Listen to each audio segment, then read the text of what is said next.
कार्यकाल मोदी सरकार के, उस पर हम आज चर्चा करने वाले हैं।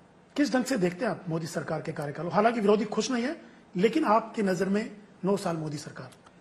देखिए, हमारे देश में अमृत महोत्सव के कार्यकाल से हम गुजर रहे हैं। देश में ये 75 साल का इतिहास देश की प्रगति और विकास का इतिहास रहा है। इसमें महत्वपूर्ण ये है कि करीब 60 साल इस देश में लगातार एक छतरी सत्ता कांग्रेस पार्टी के हाथ में रही। और मैं ये मानता हूं कि 60 साल में कांग्रेस ने किया हुआ काम, और विशेष रूप से अटल बिहारी वाजपेयी जी के नेतृत्व में भारतीय जनता पार्टी की सरकार ने, एनडीए की सरकार ने 4 साल 5 साल काम किया। उसके बाद मोदी जी के नेतृत्व में हमने 9 साल काम किया। तो मैं ये मानता हूं कि ये जो भारतीय जनता पार्टी के समय अभी 9 साल में हमने जो काम किया है, इसकी तुलना कांग्रेस के 60 साल से अगर होती है तो कांग्रेस जो 60 साल में नहीं कर सकी वो 9 साल में हमने करके दिखाया है, और उसका परिणाम लोगों को देखने के लिए मिल रहा है। ये हमारी सरकार की सबसे बड़ी उपलब्धि है। लेकिन नितिन जी, जहां तक बात आती है आपके मंत्रालय की, कहा जाता है कि आपका काम दिखता है और काम बोलता है आपका, और चर्चा भी होती है, सब लोग तारीफ करते हैं आपके काम की। लेकिन आपका ड्रीम प्रोजेक्ट कौन सा है? आपको क्या लगता है आपके दिल के सबसे नजदीक कौन सा है? देखो, ये मेरे 9 साल में सबसे अच्छा काम अगर कोई होगा तो मैं जब 2014 में मंत्री बना, और मेरे बचपन से मेरे मन पे एक बात बहुत बड़ी परिणाम करके गई कि जब मैं अपनी माँ के साथ, बहनों के साथ स्टेशन पे जाता था तो साइकिल रिक्शा में बैठता था, और हमारा एक तिलक पुतला करके चढ़ाव है, वहां से वो जो चढ़ता था रिक्शा वाला, उसको बड़ी थक जाता था। तब से मेरे मन में कल्पना थी कि इसको कितने कष्ट होते, ये मानवीय शोषण है। और 2014 में मंत्री होने के बाद मुझे राम मनोहर लोहिया जी की बात याद आती थी, को कह रहे थे कि ये इतनी अनिष्ट प्रथा है कि मैं जिंदगी भर इस साइकिल रिक्शा में नहीं बैठूंगा।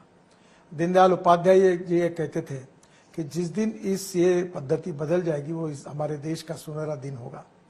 और इतना ही तो कुछ जगह पर आदमी आदमी को ढोने का काम करता था। 2014 के बाद मुझे अवसर मिला, मैंने सुप्रीम कोर्ट तक लड़ाई लड़ी और नया एक्ट लाया मैकेनाइज्ड ड्रिवन ई रिक्शा का। 1 करोड़ लोग जो आदमी को आदमी ढोने का काम करता था, जो आदमी अपने कंधे पे लेके चलता था, वो प्रथा लगभग बंद हो गई। अब मैकेनाइज्ड ड्रिवन ई रिक्शा आई, ई कार्ट आई। 1 क्विंटल का बोरा आप कोई पीठ पे रखता नहीं, वो इलेक्ट्रिक इसमें लेके जाता है। और अब महिला भी और दिव्यांगों भी ई रिक्शा चलाकर 1.5 करोड़ लोगों को रोजगार मिला। इन गरीबों के साथ जो न्याय हुआ और जो एक अमानवीय प्रथा थी शोषण की, वो बंद हुई। यही मेरे जीवन का सबसे बड़ा अच्छा काम हुआ, ऐसा मुझे लगता है। नितिन जी, दुनिया आपके काम की तारीफ करती है, विरोधी भी, जैसे मैं चर्चा कर रहा था, विरोधी भी तारीफ करते हैं। आप अपने काम का कैसे मूल्यांकन करते हैं? 9 साल में आप कहां पहुंचे, क्या अचीव किया? देखिए, लोग तारीफ करते हैं, इसके लिए मैं उनको धन्यवाद दूंगा, पर कोई भी काम करने वाला व्यक्ति समाधानी नहीं होता। उसके मन में यही भाव रहता है कि मैं और ज्यादा काम कर सकता था, और वही भाव मेरे मन में है। और मैं ये मानता हूं कि politics is the instrument of socio economic reform, और इसलिए राष्ट्र की सर्वांगीण उन्नति और विकास, इसको हम राष्ट्रवाद कहते हैं। और ये विकास करने के लिए जो पद्धति है, उसके लिए गुड गवर्नेंस और डेवलपमेंट, सुशासन और विकास की बात करते हैं।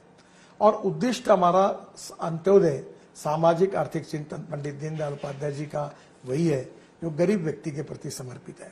मोदी जी के नेतृत्व में हमने जो भी कार्यक्रम किए और काम किए, उसमें वो जो दरिद्र नारायण है, उसको सस्टेनेबल जीवन कैसे मिले, उसके जीवन को हम सुखी समृद्ध संपन्न कैसे करें, उसको भय, भूख, आतंक, भ्रष्टाचार से मुक्त कैसे करें, गांव, गरीब, मजदूर, किसान का कल्याण कैसे करें, इसी भाव से हमने, चाहे स्वास्थ्य की योजना हो, चाहे विशेष रूप से बैंक में अकाउंट खोलने की बात हो, चाहे उज्ज्वला में सिलेंडर देने की बात हो, चाहे प्रधानमंत्री आवास योजना में घर देने की बात हो, प्रधानमंत्री ग्राम सड़क योजना में गांव में सड़क बनाने की बात हो, हर समय गरीब व्यक्ति का जीवन सुसह्य कैसे होगा, इसी भाव से हमने काम किया है। और यही मैं मानता हूं कि राजनीति का सही अर्थ है।